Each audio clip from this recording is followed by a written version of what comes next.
welcome to Inside Edition to discuss national, regional, and international issues in depth. As the global population grows and urbanization continues, governments around the world are transforming their thinking on how best to meet their future energy needs. Bahrain's economic vision realized the importance of that fact and stated that protecting our natural environment will include directing investments to technologies that reduce carbon emissions, minimize pollution, and promote the sourcing of more sustainable energy. We are honored to discuss these changes and challenges with His Excellency Minister of Electricity and Water Affairs, Dr. AbdulHussain bin Mirza. But first, this for more. Energy consumption is a huge part of our daily lives. We eat with energy. We travel with energy. We work with energy. And we even flirt with energy. But where does all of this energy come from? Today we gather most of our energy from coal, oil and natural gas, also known as fossil fuels. Additionally, we gather energy from biomass, nuclear and renewables. Fossil fuels consist of extracted decomposed organisms and plants that existed millions of years ago.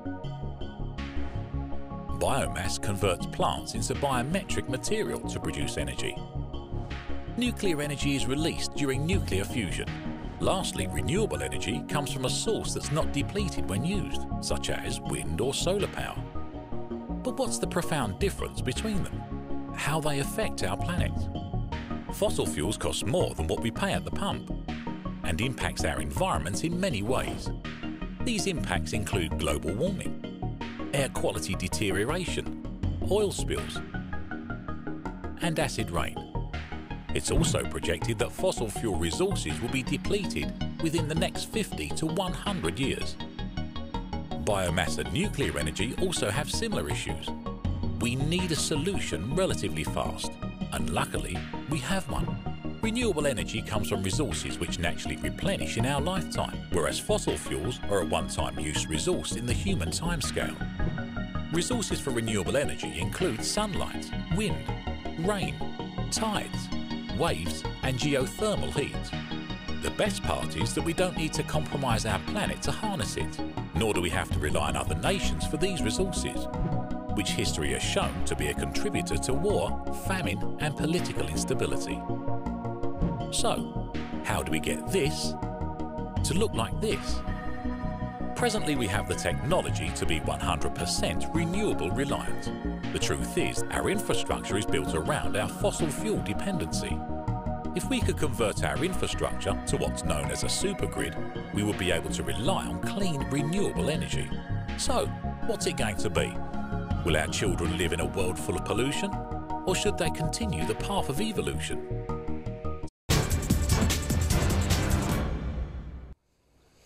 Welcome back to the studio, and joining us is Dr. AbdulHussain bin Mirza. Thank you very much for being with us and answering some of our questions today. Doctor, in a contemporary technological society, energy significantly affects most of our lives and most of the things that we do in our life. And it plays an integral part in who we are and what we do. What is the importance of the transition to sustainable energy now? Thank you for inviting me. I'm very pleased to be with you here in Bahrain television. Perhaps before I go and answer that question, I give your viewers and audiences what are the definitions involved. Energy, many people confuse energy with oil. Oil and gas are called fossil fuel energy, and they are part of the energy. Then there is the alternative energy, alternative to fossil fuel. That alternative energy then is divided into two parts. One of them is renewable, one of them is not renewable. For example, nuclear is not renewable, whilst solar and wind are renewable because they renew themselves continuously over billions of years. So in the case of transformation, many people ask that this region, like the Gulf area, the Arabian Gulf, have plenty of oil and gas. So why do we need to go and transition to sustainable energy. Yeah. For example, our neighbor, the Kingdom of Saudi Arabia, has one of the largest oil reserves in the world. True. But you hear them announce that they want now to go big into solar and renewable energy. Right. The reason is, as I think in the old days, one of the, I think Dr. Ahmed Zaki Amani said, the Stone Age did not went out because we ran out of stones, but because new technology came. The same thing now with renewable energy. The cost of renewable energy has really dropped by about 80% in the last few years. Awesome. Also, it is now there is lots of pressure by different organizations realizing that there is climate change and the impact that it has on nations and the population in the future. So these pressure groups on environment ask that we should restrain the pollution, the CO2 pollution in the air. That's why, for example, the Paris COP, climate change, Yes. everybody signed to it that they will commit themselves to reducing the emissions by certain percentage throughout the year. Yes. The one way of doing that is to use renewable energy, because solar and wind are absolutely clean, 100%. And the more you use them, the more the air will not be affected. Because if you continue now with fossil fuel and other fuels, what will happen in the future? Slowly, the environment will get polluted. And one day, our grandchildren will be wearing masks, like it happens in certain countries, in certain towns in China. Yeah. So that's why it is important now for countries to move and transform to the renewable energy. Yes. The other factor is that because if you look at how the global scene is changing, countries like the Denmark and other European countries have declared that by 2050 they will ban the use of fossil fuel, which Yes. is oil and gas, and Yeah. in their case coal. And certain countries like Britain and France have said that by 2040, now they have brought it to 2030, they will ban the use of petrol and diesel in cars, which are Yes. fossil fuel. That means there is a transition overall. And what is more interesting, that some of the major reinsurance companies which insure the huge assets of the energy sector, like Allianz, for Yes. example, they have said by 2050 they will not insure the fossil fuel-based assets. Okay. So that means countries have to plan now for the future and move to clean energy and take advantage of the fact that the technology has improved so much in the renewable energy area that the cost of renewable now is competitive with the traditional conventional cost. Yes. And this, of course, is another incentive for countries to go into this. Yes. Now, for us in Bahrain, for example, the government of Bahrain are going also through this transformation, and the government, the cabinet approved the establishment of a center for renewable energy and energy efficiency. Yes. We called it initially SEU, Sustainable Energy Unit. It reports directly to the Minister of Electricity and Water, and its mandate is to two things. One is to encourage the use and investment in renewable energy in Bahrain. Two, to improve the efficiency of what we have in terms of energy. And the Sustainable Energy Unit, we signed an agreement with UNDP, United Nations Development Program, so that they provide us with expertise and bases the expertise, knowledge, and the knowledge of our own people in SEU. We have met with all the ministries and authorities in Bahrain. Yes. And basis these findings, we have prepared 2 national documents. Okay. One of them is called National Energy Efficiency Action Plan, NEAP, and one of them is called National Renewable Energy Action Plan. These 2 documents have been prepared scientifically, in other words, looking at what actually is happening in the various ministries, what are the possibilities, what are the new technologies. Yes. And each one of them is about 70 pages. Wow. And we presented this to the cabinet, and the cabinet has approved the National Renewable Energy Action Plan and National Energy Efficiency Action Plan. Each one of these contains what we need to do in Bahrain to achieve the national targets, which the cabinet has approved now. Yes. The national targets, which were initially recommended by SEU, is that by the year 2025, we will have 5% renewable in our energy mix. Okay. Currently, it is 100% fossil fuel, Yes. 100% natural gas, basically. So by 2025, it will be 5% renewable and 95% fossil fuel. And then by 2035, it will be 10% renewable and the balance sort of conventional fuel. In the case of energy efficiency, we recommended a target of 6% improvement in the use of energy that we have by the year 2025.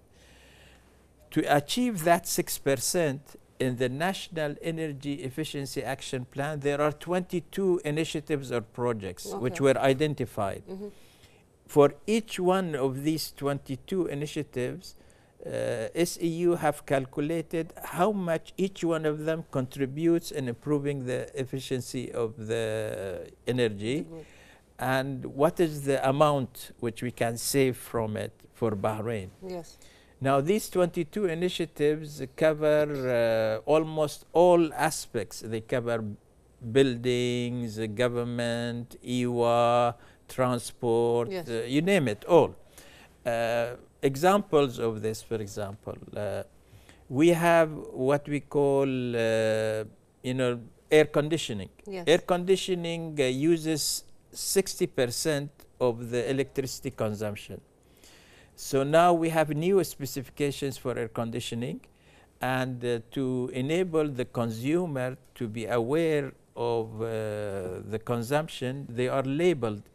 All the new air conditions are labeled and they have stars on them. Yes. So 7 star is the best, the consumption is less, then you go to 6, 5 and so on. Yeah. So this has already been done, and the old air conditioning have been banned to come into Bahrain. Lighting, for example, all the tungsten lights are banned now in Bahrain, and we are moving to more efficient lighting like LED. Yes. So now there is an agreement that all the government buildings have to have LED, whether they are owned by the government or rented by the government, they have to be LED. We are going to label through, of course, the committees that we have, that in future all household appliances like fridges, ovens, everything else will be labeled, so that the consumer, when he goes to buy it, he knows now what he's doing as far as efficiency is concerned. Yes.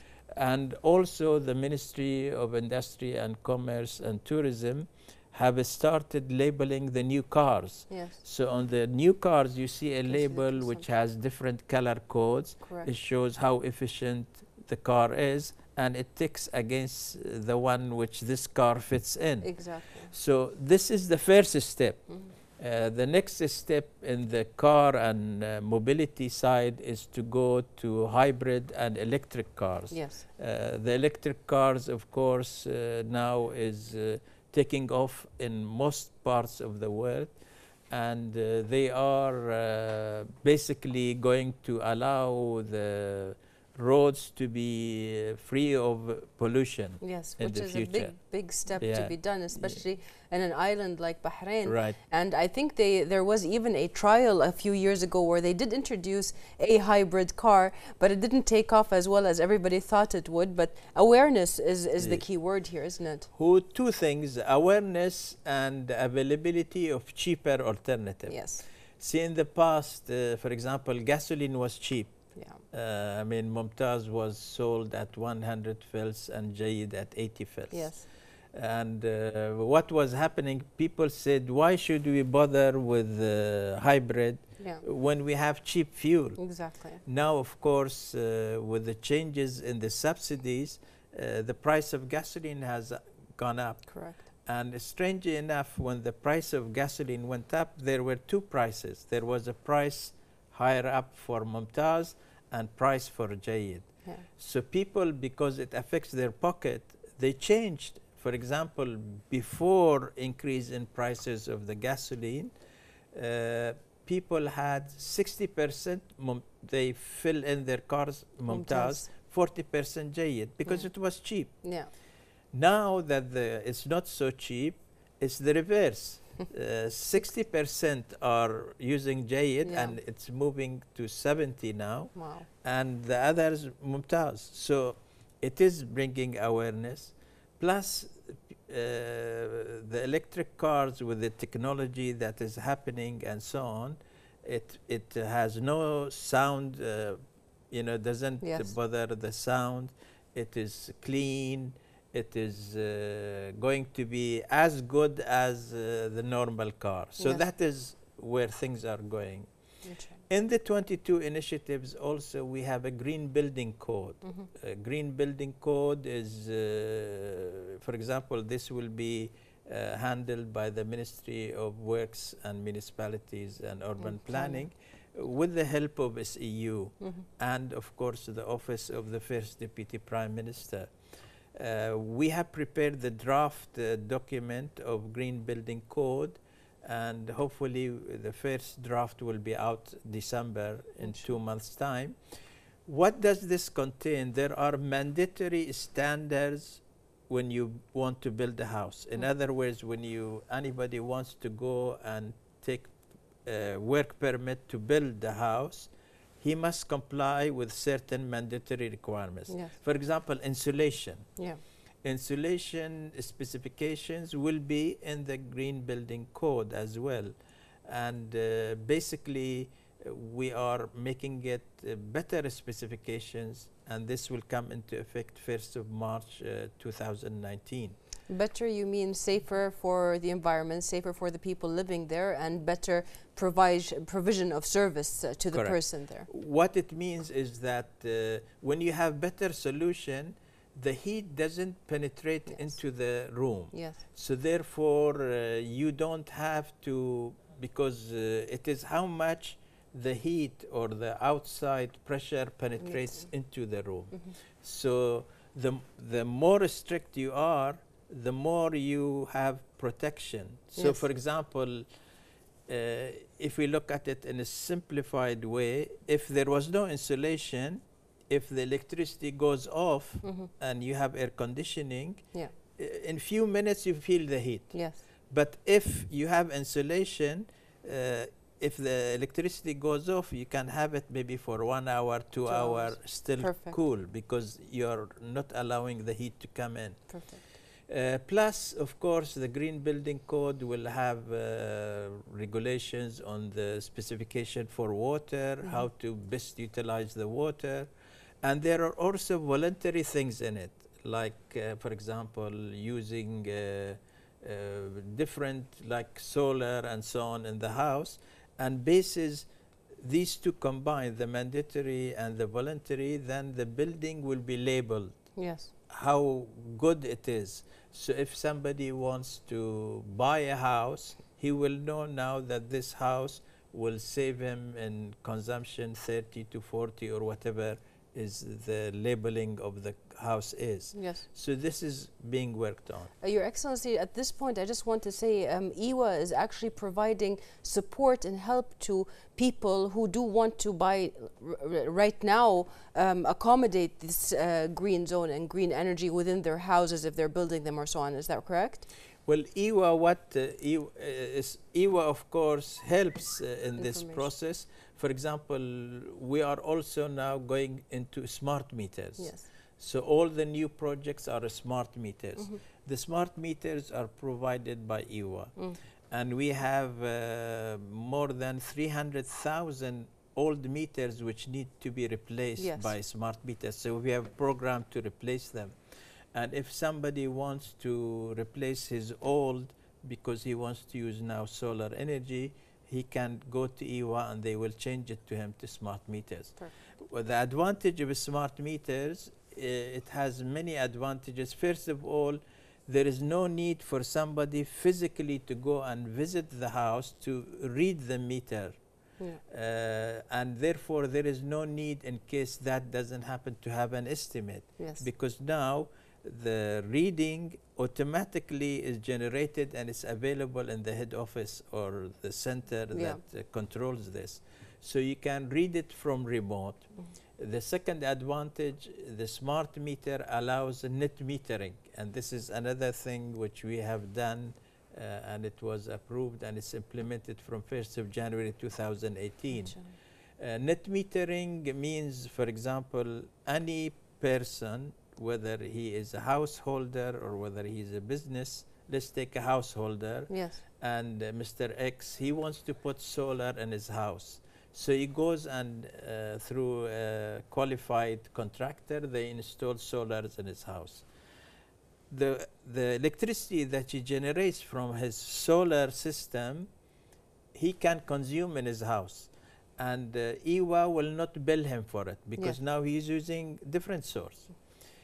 In the winter, when he has surplus, because he doesn't use the air conditioning and so on, of this electricity which he generated from solar, he can return it to the national grid, which is operated by EWA, and get a credit.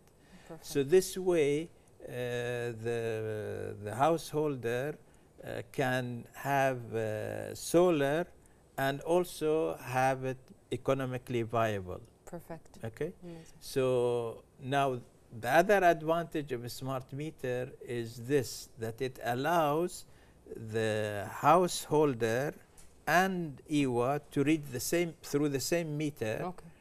He says how much I charge you, that one says how much I charge you. That's why it's called net meter.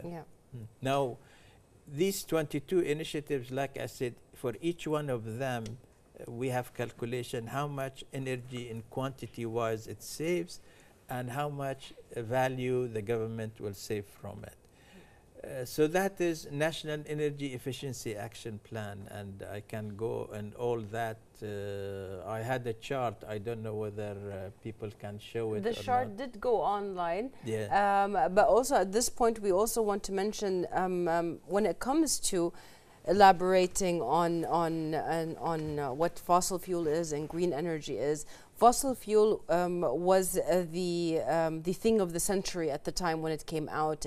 It helped move locomotives, it helped move cars, it helped people go from one place to another quickly and fast and efficiently. But like everything, there's also side effects of that. And climate change is a very big side effect of fossil fuel emission and the gases that are emitted from them. And now clean energy, going back to the roots, is basically the solution to it. How is Bahrain when it comes to accepting different sources of energy? How do you feel the acceptance from the society will be? Is it going to be a fast integration of the new energy? Well, anything new, of course, generally people hesitate to use. So initially, the first pilot project we did was in 2012. We installed 5 megawatt of solar energy in the town of Awali. So if one goes to that town, he sees all the car shades are solar panels. there are solar panels on the light poles and on the roof of the houses. Now that was 5 megawatt. At that time there was some hesitation and some resistance because they said this is new, why do we need this? Will it integrate with what we have now and this? That was done and it has proven that it works and it works well. So that has been 6 years. Yeah. And basis that success, of course, like I said, we have now a center for sustainable energy, which does both. Plus, we have been sort of pushing for policies to encourage the use of renewable. Yes. One of the policies is what I said, net metering, which encourages people to go. The other policy is, we call it tender-based feed-in tariff, because we have limited size of land, and for solar you need large area of land. We have surveyed how many government-owned buildings we have, mainly schools and hospitals. So we have identified about 535 buildings. Okay. And we have engaged consultants to visit some of these houses physically to see how much space they have on the roof and the car parks and so on. And we can see that there is a good size available of the roof, which can be replacing the land. And utilized. And utilized.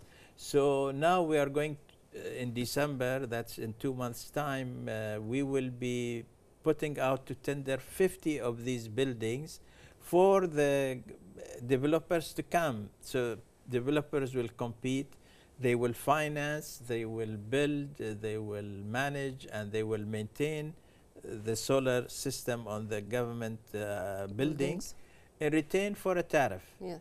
And we expect that tariff to be less than the conventional tariff. So here the government saves the capital cost because now the private sector is doing that. Yeah.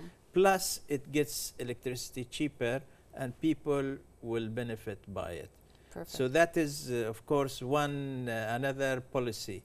The third policy which we want to use to encourage people, and this is being discussed, and we are hoping to incorporate it in the Green Building Code, which I mentioned earlier, is to make it sort of mandatory for new buildings, new malls, new big towers and so on, to have certain percentage of renewable in the initial design. Okay. Because if they put it in the design, it is cheaper. And now, for example, you have window glasses which are solar panels and so on. So there are many new technologies coming. And we are encouraging the malls. For example, we talked to the Avenues Mall. Yeah. And if you go now visit Avenue Mall, the new car park, which is 3-story high, they have installed solar panels. There are 880 solar panels there. Massive number. And we went there, and they are happy, and it's connected. Now today in the press, both Arabic and English, I noticed that there is an advert by Seif Mall in Muharrak. They are inviting contractors and bidders to bid for solar energy on their properties. Awareness is happening. So awareness slowly is creeping in, and we already have 10 houses, Ministry of Housing houses, which have solar for 1/3 of their consumption in the house, and it's connected to the national grid, and the people are very happy with it. Yes. And we have about 17 requests for new ones. These are all, of course, relatively new, but the awareness is slowly creeping in. And I want to thank you because this is an opportunity to raise awareness. This is amazing, and that's really what we want to do. Especially, you already mentioned it, the Ministry of Housing has had a very big task the years before and this year in basically providing the housing units for these citizens. And it's also a very big opportunity because, as you said, the prices of renewable energy sources have gone down massively. I mean, one panel costs a lot less than it did 1.5 years ago, Right. and they are available in Bahrain, and we have contractors in Bahrain that are trained and skilled and have the equipment, and basically it's just about doing more for the environment. Also, what I want to ask you is, now we know that we have renewable energy and we have sustainable development goals ahead of us, but what are the challenges that are faced by the kingdom in ensuring sustainability and security of its energy needs in a general manner? What it needs? What if we run out at some point from the renewable energy or the green energy? Well, of course, Bahrain is planning to diversify the source of its energy. We still will be relying mainly on fossil fuel for many, many years to come. But we want to supplement that with renewable energy. And some countries in the Gulf are diversifying even further. For example, they go for fossil fuel plus renewable plus nuclear and so on. Some of our, for example, the UAE is doing that. Yeah. Why they want to do that? Because the more you diversify the source, then you are not sort of confined to one energy. You can still and choose. if the prices drop, like happened in the June 2014 onwards, when the price of crude dropped from $115 to around $30, many countries who relied solely or mainly on fossil fuel had a deficit in the budget. Yes. So preparing for the future is better to diversify. Yeah. Plus, of course, renewable has many advantages.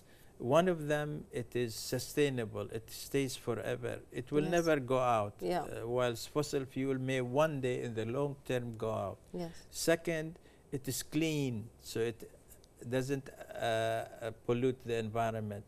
Third, it provides new job opportunities, because this is a new type of skills, and we have done 2 training sessions for people, and they are very keen to join. Young boys and girls, even girls are coming and training for solar installations. And there are many new businesses are coming up in the solar energy side in Bahrain. Plus, number 4, the cost of it is now competitive with the traditional conventional fossil fuel. Yeah. And the most important thing, for example, from the government side, it saves the gas, because currently we use gas to generate electricity. If we use solar to generate electricity, we save that gas. And that gas is a strategic resource that the government can keep for future generations, or use it in the strategic projects like expansion of major industries like Alba, Babco, GPIC, and so on. Exactly. You actually recently announced that the Ministry of Electricity and Water, the consumption of electricity in Bahrain has gone down by almost 46% due to the use of energy saving products and less use of water and so on. What can you tell us about those numbers? 46 is, I have not heard this figure. Let's look at the consumption of electricity. Now we have now currently from conventional, that is gas-based electricity, we have 5 power stations. 3 of them are private. The capacity available from these 5 is 3,920 megawatts. Okay. The peak consumption happens in the summer, actual, because this is the capacity available, 3,920, let's say 4,000, a rounding.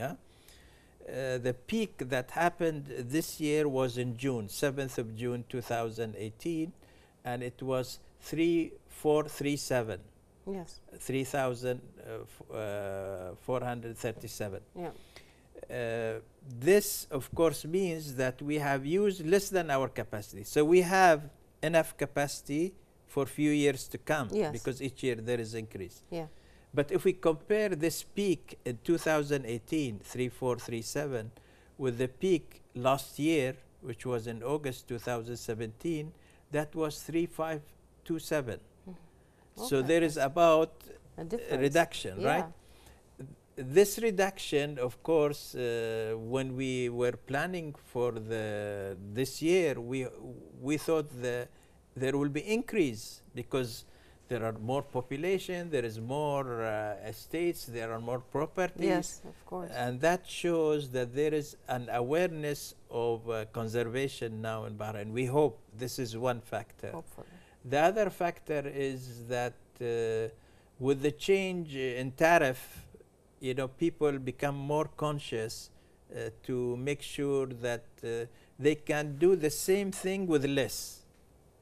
And this is, for example, this is what we call improving the efficiency of what you have. Yes. And people are going to that. And EWA has a department for conservation, yes, and they issue awareness campaigns.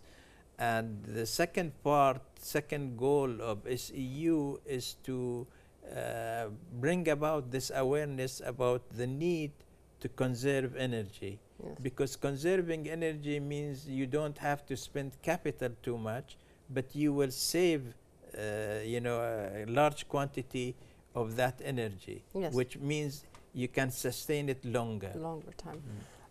Well, you've talked to us a little bit about how the government already exerts tremendous efforts to support the issues of sustainability. But can you tell us more about you mentioned the Ministry of Municipalities, you mentioned the Housing Ministry. Can you mention a little bit more about the government's efforts in this side? Okay. Now, the Cabinet, when they approved the National Energy Efficiency Action Plan and National Renewable Action Plan, also approved the formation of a committee made up of different ministries. Yes. You know, senior people from different ministries who have who are concerned with energy efficiency and renewable energy. And they said this committee should be chaired by the Minister of Electricity and Water. Yes. We call it in Implementation and Follow-up Committee, IFC. Yeah. This committee has 14 members. The members are from the First Deputy Prime Minister's Office, from Ministry of Finance, okay, from Ministry of Transport, Ministry of Works, Ministry of Housing, Environment, you know, Economic Development Board. And we meet to ensure that we implement what are in these two plans. So the yes, government effort is coordinated. perfect, And I report regularly to the Cabinet and to the Coordination Committee, which is headed by His Highness the Crown Prince, the progress that we make on these implementation of the 22 initiatives, yeah, and the renewable energy initiatives. For example, one of the renewable energy projects, which His Highness the Crown Prince asked that should be done, is to have a 100 megawatt solar farm. okay, So that project, we have tendered it out, and we have received the bids, and a land has been allocated for it. It's a landfill in Askar, and the final bids we will receive by 7th of November. okay, pretty soon. Pretty soon. Yeah. And the bids that we receive, we will find out how much cheaper it is or not compared with the conventional. But the statistics show, and we follow this closely, I follow this closely because I go to the various conferences and the articles that are issued. Yeah. The lowest price per kilowatt hour, this is was bid, was in Saudi Arabia recently for Sakaka project, and it was 9 fils, our currency, yeah, 9 fils. Now, 9 fils is the cost of the production of for 300 megawatt project. Yes, that's huge. Let's compare that with the conventional cost. Our conventional cost in the invoice is 29 fils per kilowatt hour, but that includes transmission and distribution, which is 7 fils. So if we remove the 7 fils deducted from the 29, we get 22 fils. Yeah. Now, this bid was 9 fils, So 9 fills is cheaper than, of course, 22. 22. But of course, the 9 fills is for a larger project. So that shows you that it is going to be competitive in future. And we hope that with the bids we receive for the 100 megawatt, we will be in a better position to know exactly how much it will cost. Yes. Well, that's the next question I want to ask you about. Now, the bids are coming from companies within Bahrain, but are there any international cooperations when it comes to this field? Well, normally, of course, there is international. There are companies which are made up of consortiums. They are local and international and regional. And these companies bid for projects in Bahrain, and like the Renewable, like now we have Adur 2, which is our private conventional power station. In the case of Renewable, for example, the bids that come in is made up of local, regional, and international. Yeah. And then there is an evaluation committee which will look at all this basis criteria for technical and financial, and they say that this is what is the best thing for Bahrain to do. Especially that it has to fit Bahrain's terrain, its geography, and everything that comes on that. Well, Bahrain has launched a number of projects and initiatives in the field of sustainable energy. Can you tell us a little bit about them? Okay, let's go first on the Bahrain. On 1st of January 2017, the first solar assembly factory in Bahrain happened. Yeah. That's called Solar One, and we integrated it, and they tell me they are doing very well. They produce about 60,000 solar panels a year. They want now to increase it to 90,000. Okay. Then we have a pilot project which we did in Awali, 5 megawatt. Tatweer Petroleum, we did a 1 megawatt pilot project. They want to increase it to 5. And now EWA has a project which is 3 megawatt solar, 2 megawatt wind. And the first 2 wind turbines have already been installed near Adur power plant. Yes. So if you are going to over King Hamad highway to Adur, you see it on the left hand side. Okay. In addition to this, for example, all the private companies are all thinking of solar, and we have spoken to the Minister of Justice and the Awqaf, and the Matams and Masjids now are going for solar. Yes. So we have integrated one solar project, and there are 620 Matams. All of them want to have solar. And all of them are working almost year round. So yes. Yeah. We have asked a Danish company to prepare for us a wind atlas. Yeah. Which shows where are the wind available enough in Bahrain to install solar turbines to generate renewable energy. Depending on the currents. Yes. And already now we have lots of interest in this. Beautiful, beautiful. How do you value such cooperations with international companies? Very good, actually. We have met with all types of nationalities because everybody is going that way. Yes. You know, for example, sometimes we have Japanese, Chinese, British, French, Spanish, Hungarian, American, you name it. So everybody is, because this is a new area and it is expanding. The rate of growth in renewable is much faster than any other rate. Yes. Are the sources of clean energy also as diverse? They are, because of course, see, let's take renewable energy. Yeah. Renewable energy, it could be wind source, it could be solar source, and in countries who have rivers, they could be waterfalls source, or it could be you know, the waves in the sea and so on. So there are many sources. We have said we will concentrate on wind, solar, and waste to energy. Yes. Because unfortunately, some of the waste gets wasted, as they say. There you go. So now we can use that waste to generate electricity. So first of all, you protect the environment. Yes. Also, you have electricity or power or energy. And that already there is one project which Ministry of Works, Municipalities and Urban Planning, with the help of SEU, are in the process of finalizing to convert the sludge which is produced from Tubli Bay Yeah.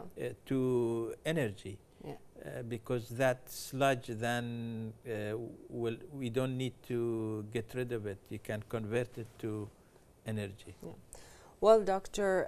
Mirza, we are going to take a short break, and after that we're going to talk about how the society and the community can do more to save energy and provide green energy in Bahrain.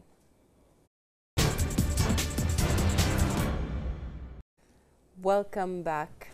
Now, the Ministry of Electricity and Water Affairs has done its fair share in providing the service and the vendors and the technology of green energy. And now it is the turn of the people that will buy these services in order to have a better and sustainable life.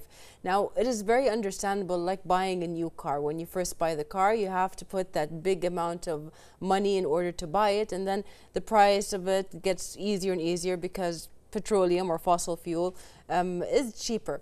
But is it the same kind of value when we talk about renewable energy and green energy? The payments we put in the beginning, will it be sustainable in the end? Will it actually be of service to us? Well, that's a very good question.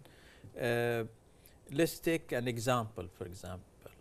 If Mr. X puts solar in his house, that solar system lasts for 25 years. Yes. So when he agrees how much it cost him initially, he knows now for the next 25 years how much is his cost. Correct.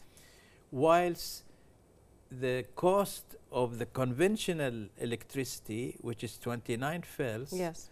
he doesn't have guarantee that it will stay the same in the next 25 Correct. years. And most likely, 25 years is a long time, so that cost may go up.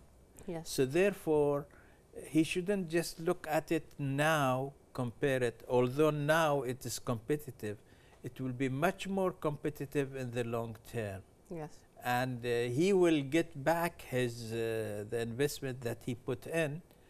Plus, there will be a period when he, after his payback, he will get that part of electricity that generates from solar free. Yes. Because he has already paid it and he recovered his capital.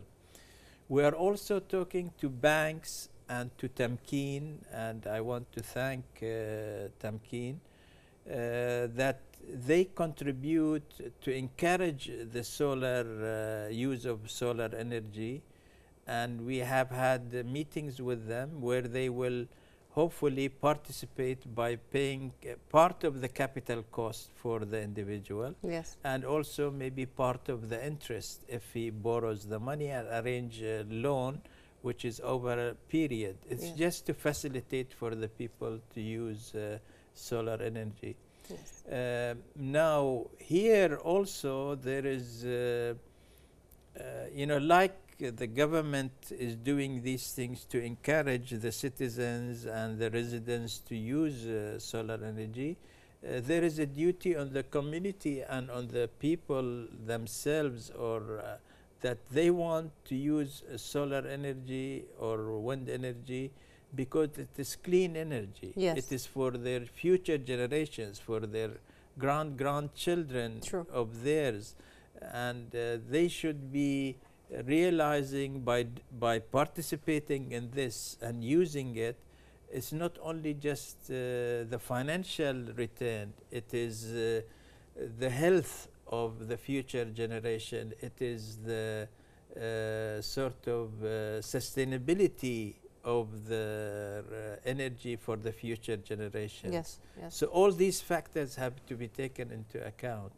And I guess what we want to do, and we have engaged a company, a consulting company, to do a communication strategy for us to make people aware that you know, going through using renewable energy has many advantages. Yes. And many of them who cannot afford it, there will be some help in some form or another for them. And also that you know, this is like a social responsibility at the end of the day, that you want to protect the environment. Yes. Well, Doctor, let me try to elaborate on what you said and also ask you a backup question. Now, when people actually do this, they're doing this for themselves and the future of their children, which is a very close future. People who have a newborn today, after 25 years, this child will be probably in university, starting their own family. They're providing this child with a good future. At the same time, also, these costs that are coming upon us from fossil fuels are going to get immensely high, because fossil fuel is a materialistic kind of it's a material. It will end up finishing at some point of time, whether it's after 50 or after 500 years, it doesn't matter. People are existing and they're living on, and this is something that they will not be able to live on for the rest of their lives. Plus, it of course pollutes waters, it pollutes the air, it pollutes the surrounding areas, and it causes this immense heat and this humidity, which in return causes us to use more air conditioning, using up more energy, and also using or providing more pollution through the air conditioning system. So my question to you is, if hypothetically we said Bahrain started today that 60% of its population went all green energy, will the changes be very fastly seen? The cleanness of the air, the changes in the atmosphere in general?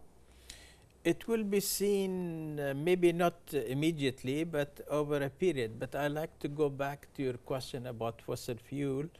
I don't want, because I was Minister of Energy and I was in charge of fossil. It's still a good fuel, I understand. I have spent all my life in the oil industry. Yeah. Fossil fuel has its advantages, and they are working on making it cleaner. Yes. You know, because they realize renewable is coming and it's clean, so they are working on that. And fossil fuel will be still required for a long time to come. However, when it comes to renewable, that is the thing that will help or supplement the fossil fuel. The countries who want to go completely out, you can see, have planned by the year 2050, which is many years from now. Yes. However, between now and then, the technology changes, and renewable also technology changes. For example, now to put 1 megawatt of solar energy, you need 15,000 square meters of land. Yes. But in 5 to 10 years, my guess is it will be like the iPhone. Yeah. The telephone was like a block before. Now it's a small one, has more information, better information, faster information. Exactly. So that will happen. Technology will change. So it means that you will require less space of land in future. So technology is moving very fast. And I guess we have to not think making decision today, but think what could happen in the future. Yes.